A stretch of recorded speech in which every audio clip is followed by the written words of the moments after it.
Welcome to another video. A video that will be in the same spirit of the other ones, but with a different take. I will use this video to show why published adventures are great for inspiration and why game masters should use them as such. The framework each adventure sets should be molded and bent to fit your own particular style of play. The idea of this video came from a comment of one of my subscribers that wanted to know how I dealt with a high-level political intrigue, so thanks for this idea. This adventure came to mind, and indeed there is some knowledge that it distilled to me as the other ones did. Warning, some of you might deem me to be vile and torturous game master based on the decisions that I made at some times during this game. It might be the case, but fortunately my players keep on asking for more, so the fault might not be all mine. No further ado, this is The Dark Assassin, a Thieves' World adventure, or at least part of it. To begin with, some RPG history. The adventure was published back in 1982 by FASA for the Thieves' World anthology setting created by Robert Asprin.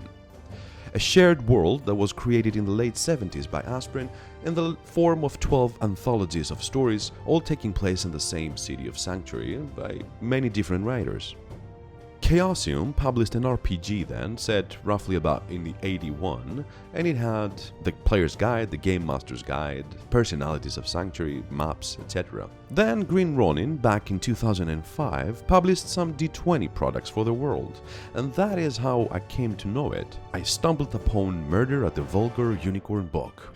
A really interesting read, and later on I found a copy of The Dark Assassin on my gaming store, forgotten and dusted, to be sold for just a couple of pounds. So I went for it. The actual story of this adventure ain't that great or original, at least now. Back in 82 I'm sure it was. How I use this adventure will show you how good and solid foundation of a published story, in this case just the first couple of pages of this module, can lead into an interesting and long campaign for your players.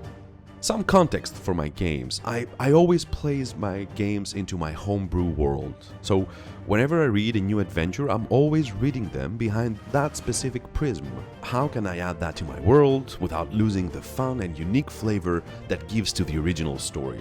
So the very first 2 pages of this module set the following framework. 2 prominent houses had forged an alliance to move to the northern part of their dominion together and create a colony on the north front while dealing with aggressive tribesmen.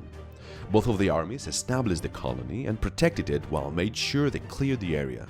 14 months later, after many and costly battles with the tribesmen, one of the houses, called Meldor, announced they will be retreating with their army back home to the main city because there are rumors of a revolt that they need to be taken care of. Bachtel, commander, the second army leader, argued with the field marshal of Meldor family, but nevertheless he deserted his post. After some serious planning and thought, the commander decided not to follow him but to fortify his position and defend the colony that so bloodily created.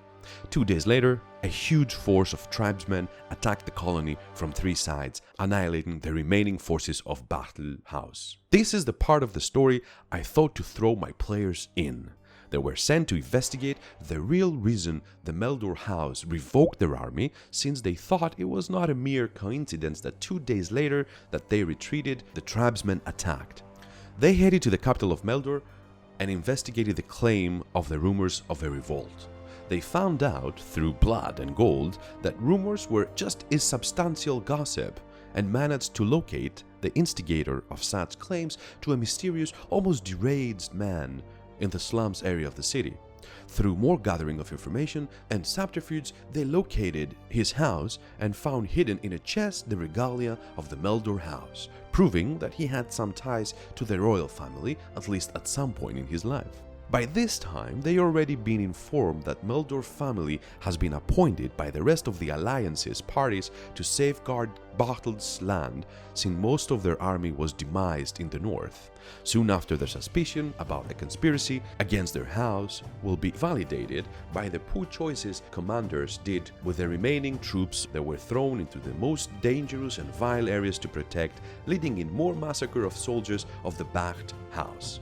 Eventually, the Lord in charge of the group will task them to infiltrate Maldor House as regular officials in vital positions. His plans were to take advantage of the rival house from the inside, with well-placed agents true to the House of Battle, while the players went on a year-long campaign that included mostly their attempts to convince the Maldor House they are vital and needed members who they had to incorporate them among their ranks. Just to get some idea of what kind of sessions and encounters followed the next year, those are some of the sample ones. They decided to break and enter important marked houses and offices to find vital information that could help them and use them against them when the time was right. Assassinations of lower level officials to create vacant spots fitting to their skill sets, the most perfect timing, trail important officers to gather as much information about their movements, and eventually scout their meetings with bold moves such as hiding in places they knew the meetings would take place to hear and record everything. They staged dangerous scenes with high importance marks being threatened by hostile individuals, interfering the best possible moment and saving the day, and of course have the gratitude of the saved person forever. Taking advantage of those information led them to finally make it into the Maldor family as low-level officials.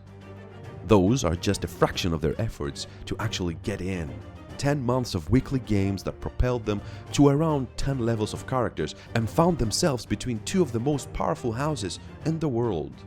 And now, it was time to return to the actual adventure once more. As officials, they found themselves in a meeting that took place in a dark room. The kind of meetings that shady figures make bold statements with altered voice and covered faces. The message of that meeting? An order of assassination for the Prince of Battle family was issued. Their house was on the ropes, and all it needed to be gone forever was to kill the heir apparent.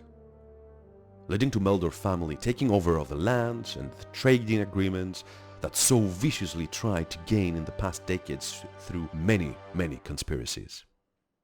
So the timer was set, and we had to change gears. Instead of a slow, meticulous planned moves, they had to act fast.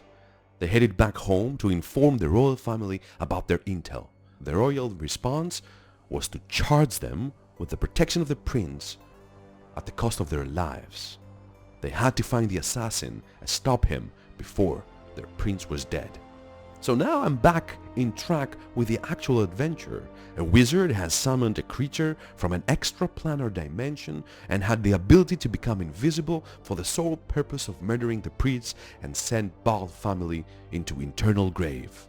The players had to blow their cover in Maldor House and cast out all of their chips that struggled a year to gather. They blackmailed, tortured, they killed to locate the wizard. Eventually, they found his lab and dealt with a flesh golem that had as a protector. But the wizard had escaped, and inside his lab they managed to locate magical teardrops that revealed the invisible assassin to the wearer. Taking as much proof as they could, they had no other option than heading to the dark arts delvers, seeking to find the wizard or anything else important about him from the items they located into his lab. Eventually the wizard was located by the dark magic users and dealt with. Before they killed him, they learned that today was the day of the assassination for the prince. From the dead body of the wizard, they took an amulet that seemed to be an item to control the assassin, and unfortunately, they had to be inside of the killer to control him. So, here we are at the point that most players will judge me and call me evil. My players were really invested in this game, playing their characters more than a year to this point, and their victory was at their grasp. Them saving the prince would end the rivalry between the two houses, they would claim high positions for saving their heir, and probably would lead to a smooth ending for their characters. At least, that was my thinking, the point that I realized that we're closing to an end. After all, the adventure ends like that as well. So, in that heat of the moment, I made a different call. I decided not to hand them their victory, since I thought I could make things a bit more complicated for them, and if I would not torment them, what kind of a game master would I be, right? So, we go to the room with the prince just as the assassin pushed his claws into his chest, killing him instantly. His last breath was drawn the moment the group raised the amulet and yelled for him to stop. The guards followed them in, seeing the players giving orders to the assassins, who blindly obeyed them. They attacked the group, and their efforts to convince them otherwise failed, leading in having to kill the guards and escape as fast as they could. The group were marked as traitors for both houses. They were turned agents of the Meldor house and traitors to the Battle family that killed their prince. So the group found themselves fugitives and hunted in both kingdoms. I know, I'm so bad. Their year-long efforts to rise to the ranks of their house turned to ashes, and it was not even their fault. And that outcome made us run one of the most amazing plot lines I have ever anticipated when I decided to torment them. They were livid. They became even more invested in the game, now wanting revenge from both houses. And our next year became even more filled with their efforts to do so. Now it was them against the world. First, they turned to seek help from the dark magicians they encountered before.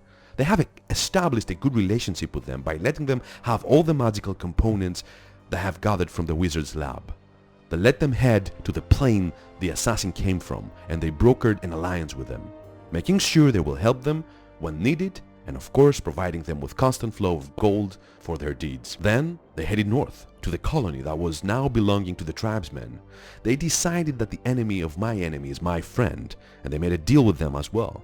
And what deal that was! A poetic return to their beginnings. The colony studied it all. Now it would end it all.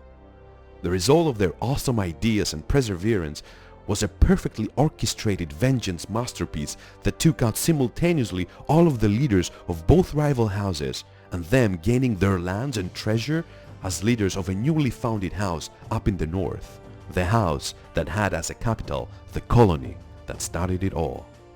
And that is how I ended a 2-year heavily political campaign inspired by one page of lore from Thieve's World Dark Assassin Adventure. I hope you enjoyed this video. I know it was different from the other ones, but I have to admit that I loved getting back to one of my favorite campaigns. As I said before, a huge thank you to Mihalis for commenting and giving birth to this video. Please leave more comments like this, and don't forget to subscribe. It really motivates me to put in the work to make these videos. I think for my future plans, I'm going to tackle a couple of the famous 5e adventures, with the Lost Mine of Phandelven to be the first one. Thank you for being here. This was the RPG Lore Master. Welcome to my table.